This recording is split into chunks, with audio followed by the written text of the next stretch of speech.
બે શબ્દ આપણે ત્યાં બોલાય છે, તીર્થ અને ધામ. જ્યાં જળનું મહત્વ હોય એ તીર્થ, જ્યાં સ્થળનું મહત્વ હોય એ ધામ. વૃંદાવન ધામ, બદ્રી ધામ, કેદાર ધામ, રામેશ્વર ધામ, જગન્નાથપુરી ધામ.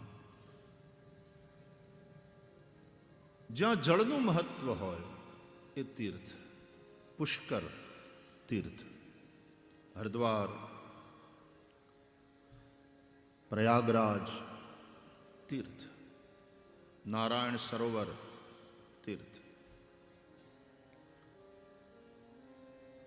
જે તારે એનું નામ તીર્થ. તરતી અનેન ઇતિ, જેનાથી તરાય, જે તારે એ તીર્થ. એ તીર્થોનો રાજા એટલે પ્રયાગ. પ્રયાગનો અર્થ થાય બે પ્રવાહનું જ્યાં મિલન થતું હોય, નદીની બે ધારા જ્યાં મળતી હોય એ પ્રયાગ. તમે ઉત્તરાખંડમાં જાઓ તો વિષ્ણુ પ્રયાગ, દેવ પ્રયાગ, કર્ણ પ્રયાગ, રુદ્ર પ્રયાગ, જ્યાં જ્યાં નદીની બે ધારાઓ મળે તે પ્રયાગ. પણ જ્યાં ત્રણ ધારાઓ મળી છે, ગંગા, યમુના અને સરસ્વતી, ત્રિવેણી સંગમ. એક તો તીર્થનું મહત્વ, તીર્થમાં પ્રયાગનું મહત્વ, પણ પ્રયાગમાં પણ જે રાજા છે પ્રયાગરાજ, એનું અત્યંત મહત્વ. કારણ કે ત્યાં ત્રણ ધારાઓ મળી છે, ગંગા, યમુના અને સરસ્વતી. આપમાંથી ઘણા બધાએ યાત્રા કરી પણ હશે તો જોયું હશે કે ત્યાં ગંગા અને યમુનાની ધારા પ્રત્યક્ષ છે, પણ ત્રીજી જે ધારા છે સરસ્વતીની, એ પ્રત્યક્ષ નથી, એ ગુપ્ત છે. એ દેખાતી નથી પણ એ છે. આપણા દર્શન શાસ્ત્ર અનુસાર જે દેખાય છે એ બધું છે, એ માનવું એ પણ ભૂલ ભરેલું છે, અને જે દેખાતું નથી એ નથી એમ માનવું એ પણ ભૂલ ભરેલું છે. હવા દેખાતી નથી તો નથી.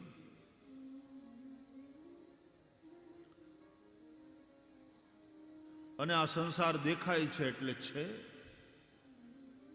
ના. બ્રહ્મ સત્યમ જગન મિથ્યા, આવું કહ્યું આદ્ય શંકરાચાર્ય જેવા મહાપુરુષો. ચાલો, સંસારની વાત કદાચ મોટી લાગે. મૃગજળ. ગરમીના દિવસોમાં આપણે મોટરમાં યાત્રા કરતા હોઈએ, પ્રવાસ કરતા હોઈએ, અને સડક ઉપર આગળ પાણી હોય, સડક ભીની હોય, એવો ભાસ થાય છે. સડક ભીની નથી, ત્યાં પાણી નથી. નજીક જઈએ એટલે ખબર પડે આ એ વરાળું છોડે છે. મૃગજળ દેખાય છે, હોતું નથી. હવા દેખાતી નથી, હોય છે. એટલે તીર્થરાજ પ્રયાગમાં સરસ્વતી દેખાતા નથી પણ છે. કોઈ પણ સારસ્વત પુરુષ હોય, વિદ્વાન પુરુષ હોય, બહુ જ્ઞાની પુરુષ હોય, એ વ્યક્તિ દેખાતો હોય પણ એની અંદરનું જ્ઞાન ન દેખાતું હોય. એની સરસ્વતી એ અપ્રગટ છે. એ તો કૃપા કરીને બોલે, પ્રવચન કરે, ત્યારે આપણને ખ્યાલ આવે કે પરમ જ્ઞાની છે. તો લગભગ સરસ્વતી ગુપ્ત હોય છે, લુપ્ત નથી થઈ, એ ગુપ્ત હોય છે.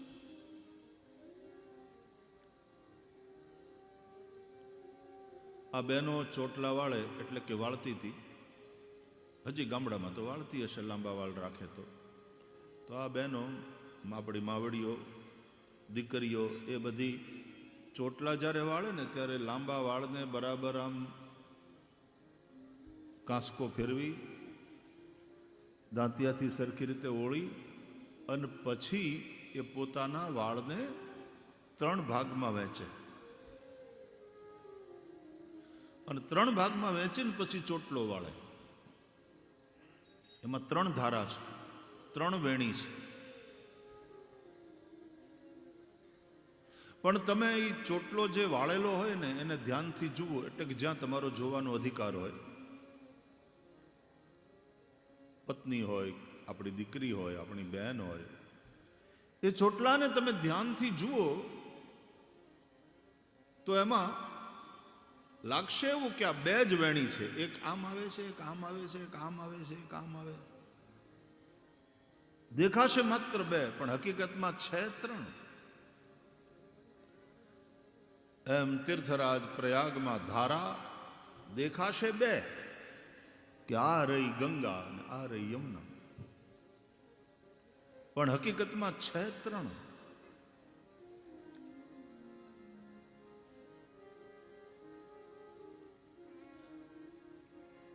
રામચરિતમાનસ અનુસાર ગંગા એ ભક્તિ ભાવની ધારા છે, યમુના એ કર્મ. રામ ભક્તિ જહાં સુરસરી ધારા, રામ ભક્તિ જહાં સુરસરી ધારા, રામ ભક્તિ જહાં સુરસરી ધારા, રામ ભક્તિ જહાં સુરસરી ધારા, સરસઈ બ્રહ્મ વિચાર પ્રચારા,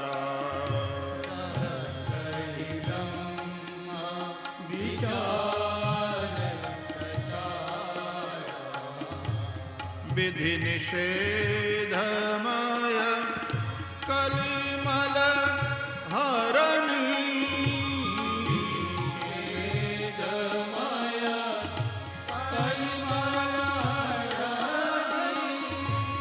વિધિ નિષેધમય કલિમલ હરની,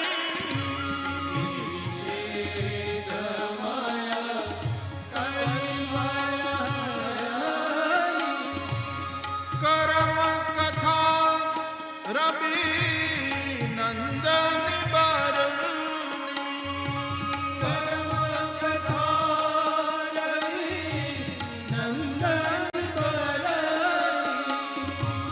કર્મ કથા રવિ નંદન બરની, કર્મ કથા રવિ નંદન બરની, રામ ભક્તિ જહાં સુરસરી ધારા, રામ ભક્તિ સુરસરી ધારા, જહાં સુરસરી ધારા, સુરસરી ધારા, જહાં સુરસરી ધારા, સુરસરી ધારા. રામ ભક્તિ સુરસરી ગંગા એ ભક્તિનું ભાવનું પ્રતીક, સરસ્વતી એ જ્ઞાનનું પ્રતીક, સરસઈ બ્રહ્મ વિચાર પ્રચારા, અને રવિનંદની યમુનાજી સૂર્યનારાયણના પુત્રી છે, એ વિધિ નિષેધમય કલિમલહરની, વિધિ નિષેધમય. સેવા કેમ કરવી એ શ્રી યમુનાજીથી શીખવાનું હોય. સૂર્ય તનયા છે. કર્મ અને કર્માપ્યેકમ તસ્ય દેવસ્ય સેવા. કર્મ એક જ, નંદનંદન ભગવાન શ્રી કૃષ્ણની સેવા. તો કહેવાનો અર્થ યમુનાજી પ્રગટ છે મતલબ કર્મ પ્રગટ છે. ગંગાજી પ્રગટ છે, પ્રત્યક્ષ છે મતલબ ભાવ પ્રત્યક્ષ છે. ભાવને તમે છુપાવી ન શકો, કર્મને તમે છુપાવી ન શકો. પ્રેમ છુપે નહીં પીઠ દેખાયો. તમારા હોઠ નહીં બોલે તો તમારો ચહેરો બોલશે, તમારી આંખો બોલશે, પણ ભાવને તમે છુપાવી નહીં શકો. એમ કર્મ પણ પ્રગટ થઈને જ રહે. કર્મ છુપે ને ભભૂત લગાયો.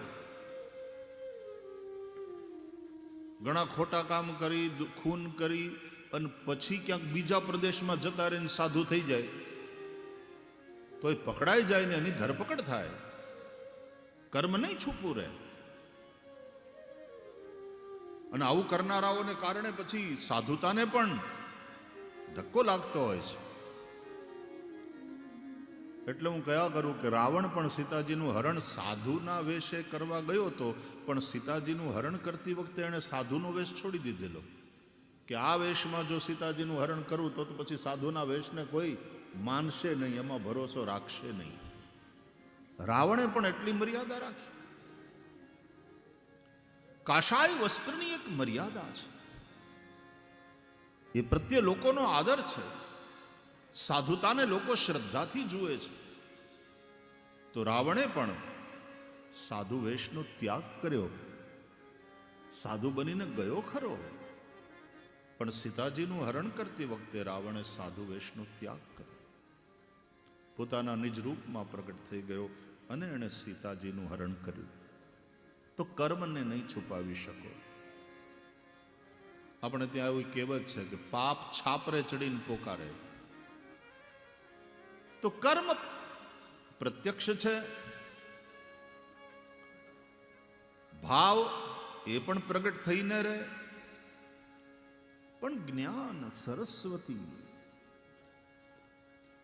તમારા વિચાર એ તો તમે બોલો, તમે લખો તો બીજાને ખબર પડે, નહીં તો ખ્યાલ ના આવે. બોલે તો ખ્યાલ આવે કે આટલા પંડિત છે, આટલા વિદ્વાન છે.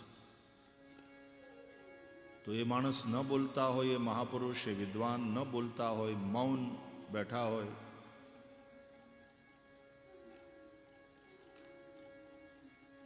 ચોમાસું આવે ને અને દેડકાનું ડ્રાઉં ડ્રાઉં બહુ ચાલુ થઈ જાય એટલે કોયલ મૂંગી થઈ જાય. એમ જ્યારે દેડકાઓનું ચારે બાજુ ડ્રાઉં ડ્રાઉં ડ્રાઉં ડ્રાઉં ચાલુ હોય ને ત્યારે ડાયા માણસો પછી મૂંગા થઈ જાય, ન બોલે કે આ બધી સભામાં શું વાતો કરવાની. મૌન હો જાતા. અને પછી જ્યારે એનો સમય આવે ત્યારે કોયલ કૂજે અને ત્યારે એવી વાલી લાગે, કાનને ગમે. પણ એ જ્ઞાની પુરુષ એ સારસ્વત ન બોલે તેથી કરીને મૂર્ખ છે એવું નહીં. એ જ્ઞાની છે, સરસ્વતી એની અંદર છે પણ અપ્રગટ. તો તીર્થરાજ પ્રયાગમાં આ ત્રણેય વેણી, ત્રિવેણી, એમાંથી આપણે સૌરાષ્ટ્રમાં તરવેણી, દયા થકી તરવેણી તુમ તરવેણી માં, જય હો માં જગદંબા. ત્રિવેણી તરવેણી. એમ શ્રીમદ ભાગવત ગોસ્વામી તુલસીદાસજી સંતોને જંગમ તીર્થરાજ પ્રયાગ કહે છે. જો જગ જંગમ તીર્થ રાજુ. ભાગવતનો એક અર્થ થાય વૈષ્ણવ, ભગવાનના ભક્ત, સંત. પ્રહલાદ, નારદ, પરાશર, પુંડરીક આ બધા જ ભાગવતો છે. ભગવાનથી સંબંધિત જે છે તે ભાગવત, આવો અર્થ થાય. અને ભાગવત એટલે આ ગ્રંથ. અને આ ગ્રંથ એટલે સામાન્ય પુસ્તક નહીં. ગોવિંદ સ્વયં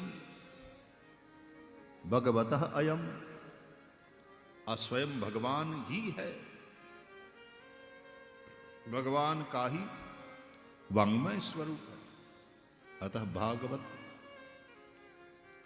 આ ભાગવતજી છે ને એ તમે ગ્રંથના રૂપે, મહાપુરાણના રૂપે એને તમે લો તો એ પણ હાલતું ચાલતું પ્રયાગરાજ. જેમ પ્રયાગરાજમાં ગંગા, યમુના અને સરસ્વતી ત્રણેય નદીઓ, એમ શ્રીમદ ભાગવતનો પણ સંબંધ આ ત્રણેય નદીઓ સાથે છે. કેવી રીતે સમજાવું? સરસ્વતીના કિનારે બેસી અને વ્યાસજીએ ભાગવત લખ્યું. બ્રહ્મનદ્યામ સરસ્વત્યામ આશ્રમ પશ્ચિમે તટે શમ્યાપ્રાસ ઇતિ પ્રોક્ત ઋષિણામ સત્રવર્ધન, આવું લખ્યું છે. જે નદીને કિનારે બેસીને વ્યાસજી, નારદજીએ ચતુશ્લોકી ભાગવતનો ઉપદેશ કર્યો અને પછી પ્રેરણા કરી કે તમે હવે આનો વિસ્તાર કરો. તો સરસ્વતીના કિનારે બેસીને વ્યાસજીએ લખ્યું. સરસ્વતી શું છે? બોલે બ્રહ્મ નદી. બ્રહ્મ નદ્યામ સરસ્વત્યામ. એ બ્રહ્મ નદી સરસ્વતીના પશ્ચિમ કિનારે સ્થિત પોતાનો શમ્યાપ્રાસ નામનો આશ્રમ. તસ્મિન સ્વ આશ્રમે વ્યાસો બદરી શંડ મંડિતે. બદરિકાશ્રમ છે, ચારે બાજુ બોરડી, બોર, અને બોર ખાઈ ખાઈ ત્યાં તપસ્યા કરતા વ્યાસજીએ આ પુરાણોનું પ્રણયન કર્યું છે.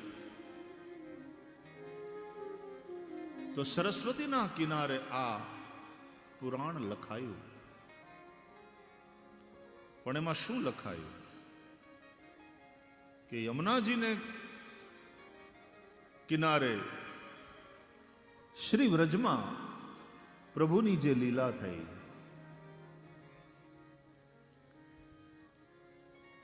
વ્યાસજી એનું દર્શન કર્યું સમાધિમાં. અને એ લીલા उसको लखा और फिर लिखा. लखा मतलब देखा, लखना देखना, और फिर लिखा. अपश्यत पुरुषम पूर्वम. ભગવાન વ્યાસજીએ સમાધિ લગાવી, દિવ્ય લીલાઓના દર્શન કર્યા. દર્શન કરીને વ્યાસજી લખે છે. તો જમુનાજીને કિનારે વ્રજમાં જે લીલાઓ દિવ્ય ભગવાનની થઈ, એ લીલાઓનું લેખન. અને પછી એ ભાગવત પુરાણ રચાયું અને શુકમ અધ્યાપયામાસ. વ્યાસજીએ પોતાના પુત્ર શુકદેવને ભણાવ્યું અને શુકદેવે એ કથા પછી ગંગાને કાંઠે અનશન વ્રત લઈ બેઠેલા રાજા પરીક્ષિતને સંભળાવી. એટલે ગંગા સાથે પણ સંબંધ. તો ગંગા, યમુના અને સરસ્વતી એ ત્રણેય સાથે શ્રીમદ ભાગવતનો સંબંધ છે.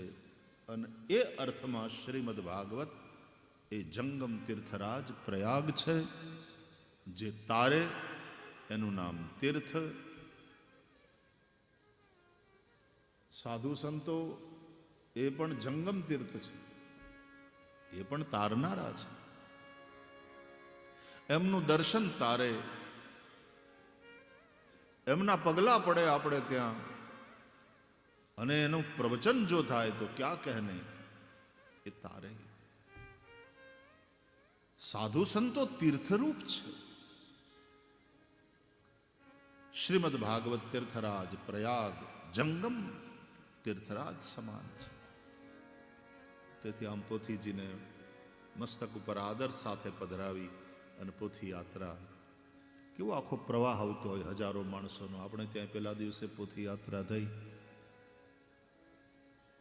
જાણે વહેતી વહેતી આમ નદી આવતી હોય એવું લાગે. બહુ પવિત્ર હૈ, અત્યંત પવિત્ર છે.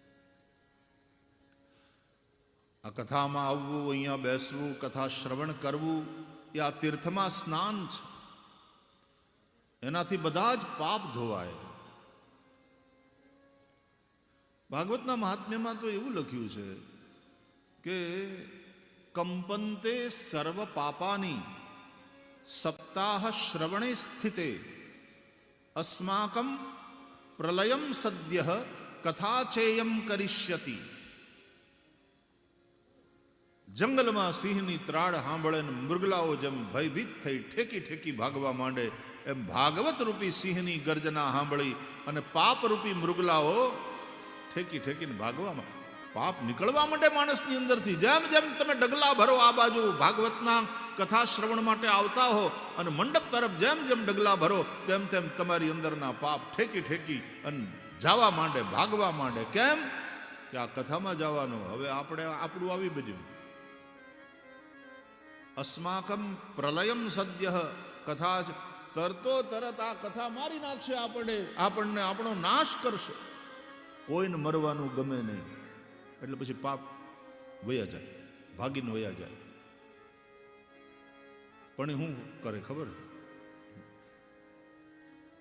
મંડપમાં ન આવે, એને ખબર છે મરશું.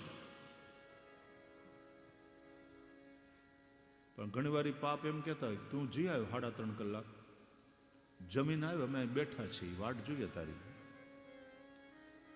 એટલે કથા સાંભળીને પછી જમીન જેવા તમે નીકળો ને એટલે તમારા પાપ તમને ગોતી પાછા માથે સવાર થઈ જાય. એવું ન થાય એટલા માટે એ સાવ નષ્ટ થઈ જવા જોઈએ. માટે સ્નાન કરો. માત્ર આવો એમ નહીં,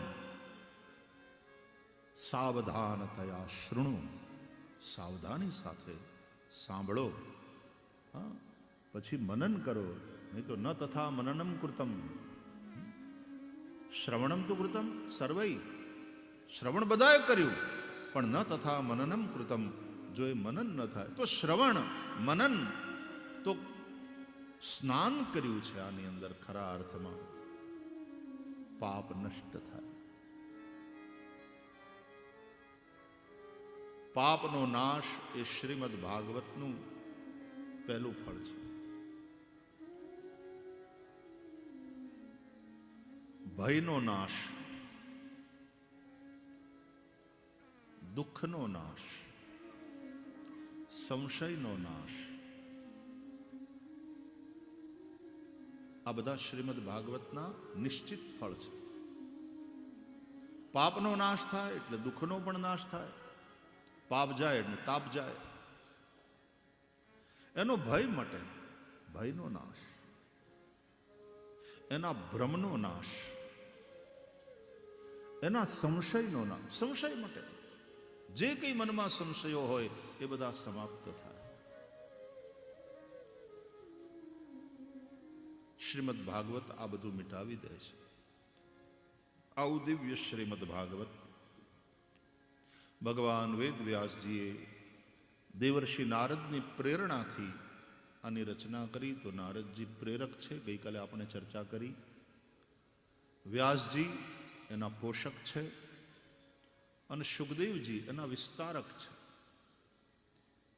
કે અથવા તો એના ગાયક છે.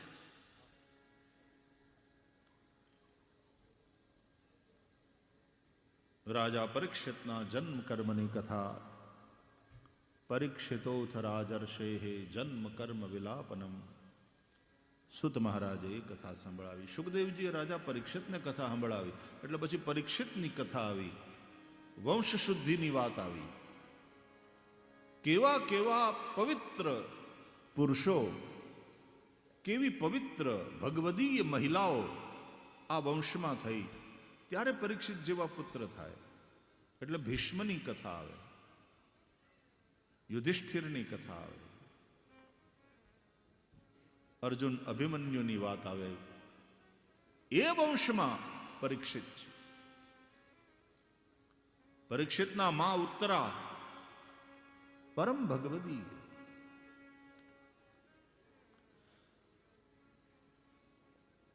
ઉત્તરાના સાસુ દ્રૌપદી એ પણ પરમ ભગવતી.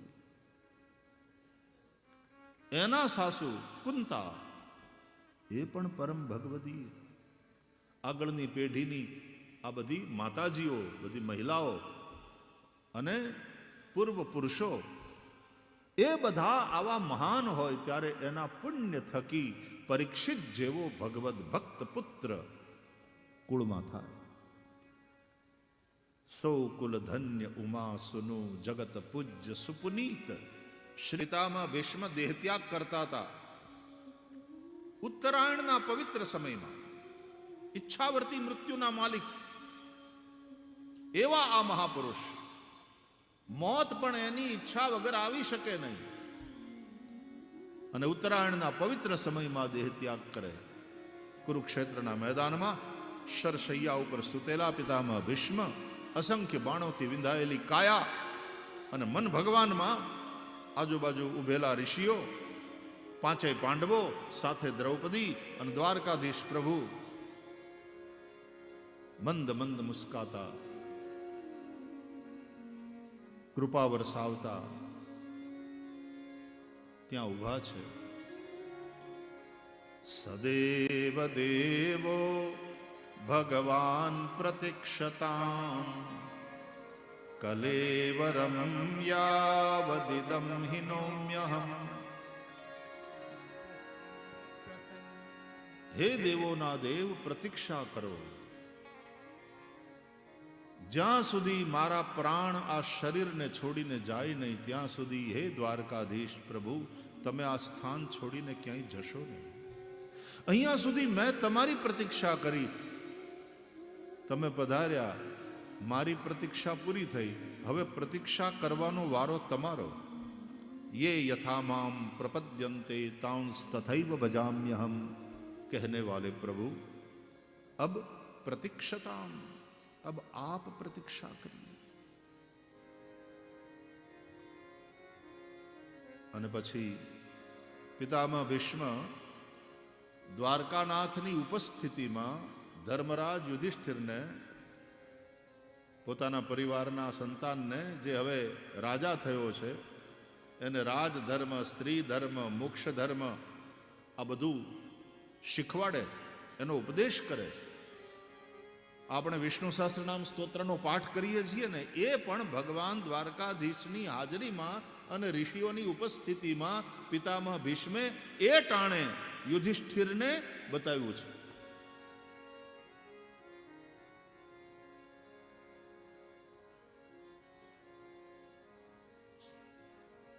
કો ધર્મ સર્વધર્માણામ ધર્મોધિકતમો મતઃ યદ ભક્ત્યા પુંડરીકાક્ષમ સ્તવૈરર્ચેન્નરઃ સદા. પૂછ્યું જ્યારે યુધિષ્ઠિરે કે મનુષ્યના બધા ધર્મમાં કયો ધર્મ શ્રેષ્ઠ, એનું શ્રેષ્ઠ કર્તવ્ય શું? અને પછી પિતામહ ભીષ્મ કહે છે કે આ 1000 નામ જે છે ને ભગવાનના, એનાથી ભગવાનનું નિત્ય સ્તવન કરવું.